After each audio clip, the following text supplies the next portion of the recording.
When you think of electric vehicles, EVs, what comes to mind first?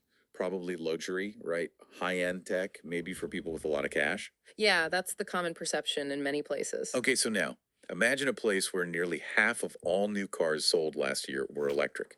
And the drivers, they're saying they bought them because, well, because they're poor. It sounds backwards, doesn't it? It completely does. That idea from the research we did, it just grabbed me. It flips the whole EV narrative upside down. But that's exactly what you hear from people like Lu Yanfeng and Sun Jingguo in Guangzhou, China.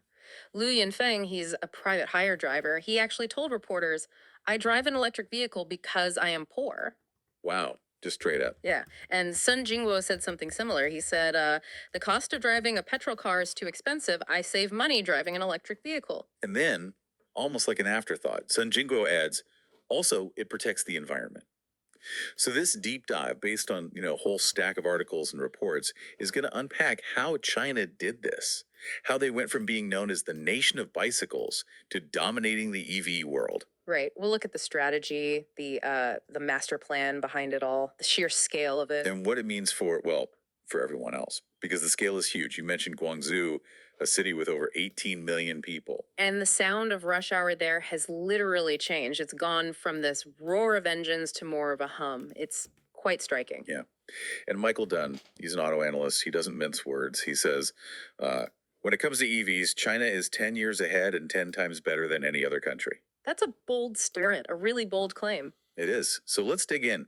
How did China pull off this massive shift from bikes to world EV leader? Well, the roots go back quite a way, actually, to the start of this century. China's leadership was already thinking about how to lead in future technologies. And there's one name that keeps popping up in the sources, isn't there? Gang, often called the architect of this whole thing. That's right. He was German trained, an engineer, and he became China's Minister of Trade and Science back in 2007. And his thinking, according to the articles, was basically China's the biggest car market. Yeah, but look around Beijing, Shanghai. It's all foreign brands. Volkswagen, Toyota, GM. Exactly. Chinese car brands at that time, they just couldn't really compete on quality or, prestige with the established giants from Europe, the US, Japan. Those companies had decades of a head start. Brand loyalty. So Wang Gang's big idea was, let's not try to beat them at their own game. Let's change the game completely. Precisely. He decided to change the game and flip the script by moving to electrics. It was a strategic pivot. A huge gamble, though, surely. Saying, okay, we can't win the petrol car race, so we're inventing a new race. Must have some skepticism. Oh, I'm sure there was internal debate, though the sources focus more on the execution. But you have to remember China's system. It can mobilize resources on a massive scale for long-term goals in a way Western democracies often struggle to. Think about their infrastructure projects. Right, the sheer scale. And they did have some advantages already. Resources, a large skilled workforce, bits of an existing auto supply chain. But the key was that state direction. It wasn't just a pivot. It was like industrial strategy on steroids. They didn't just adapt. They set out to rewrite the rules for cars globally. And they backed it up with money. Serious money. When I saw the figure, $231 billion, my jaw just dropped. That number is hard to even process. It's truly staggering. That's the estimate from CSIS, the Center for Strategic and International Studies. From 2009 right up to the end of 2023, Beijing poured about $231 billion into building this EV industry. Wow. You could call it their impossible advantage. It shows the power of their state-led model to just direct massive capital where they want it to go incredibly quickly. And it wasn't just like targeted grants to a few big players. The sources say basically everyone involved got help. That's right. Consumers buying the cars, the car makers themselves, the electricity companies, the battery suppliers.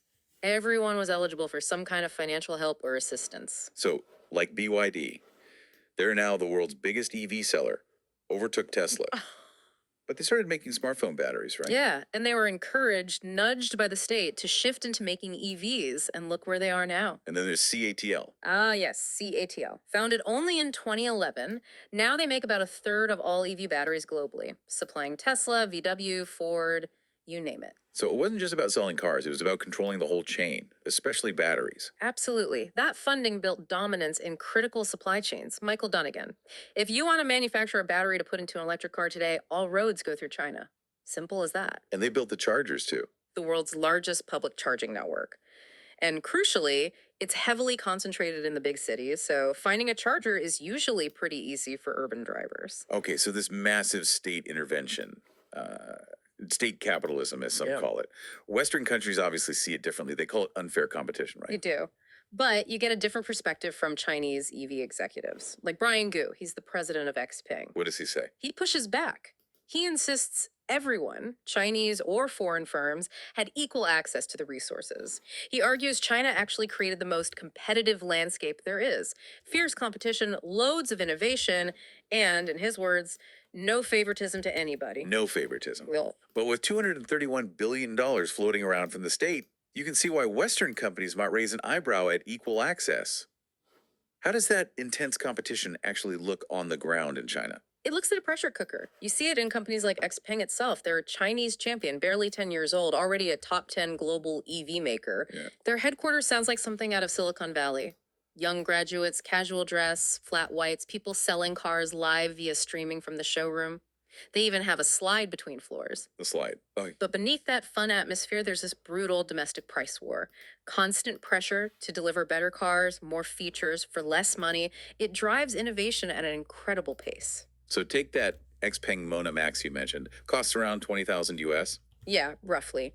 And for that, you're getting self-driving features, voice activation, seats that lie flat like beds, movie streaming. Stuff that young Chinese buyers now just see as standard for their first car. Exactly.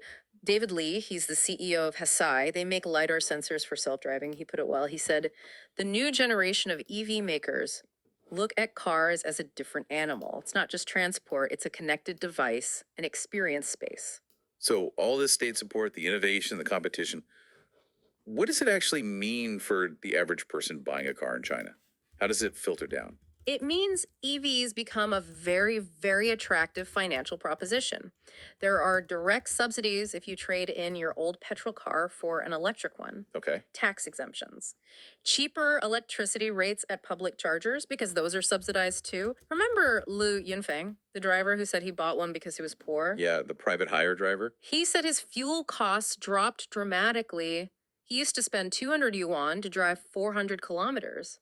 Now, in his EV, it costs him about a quarter of that, which is 50 yuan. That's a huge saving. And then there's the license plate thing, which sounds kind of wild to us. It's a And there are other conveniences too, right? Like battery swapping. Yes, that's another innovation, particularly from NIO. We heard about Daisy in Shanghai. She doesn't even bother charging sometimes. So what does she do? She drives into an automated NIO station.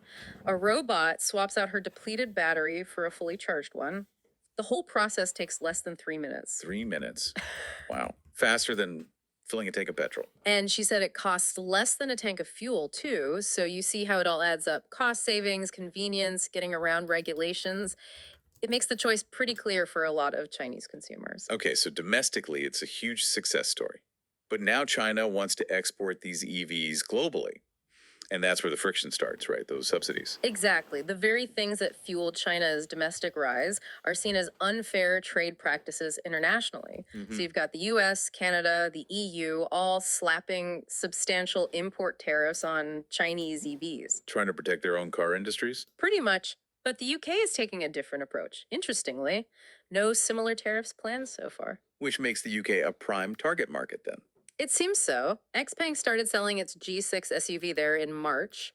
BYD launched its Dolphin hatchback, the Surf model, for as little as, around $26,000 US equivalent. Very competitive pricing. But isn't this kind of what Western governments wanted? They've been pushing for an EV transition for climate reasons. The UN calls it pivotal.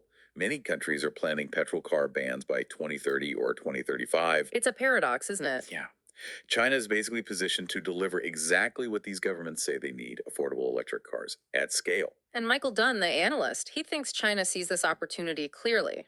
His take is the Chinese are thinking about a future where they manufacture just about every single car for the world. He says executives in Detroit, Japan, Germany, the UK are just shaking their heads. It feels like a new era. And the Chinese automakers feel confident. Very confident, according to Dunne. Okay, but alongside the trade friction, there's another concern emerging: security. Yes, that's becoming a significant part of the conversation. So Richard Dearlove, the former head of MI6 in the UK, he recently made some pretty stark comments. What did he say? He called Chinese EVs computers on wheels and warned they could be controlled from Beijing.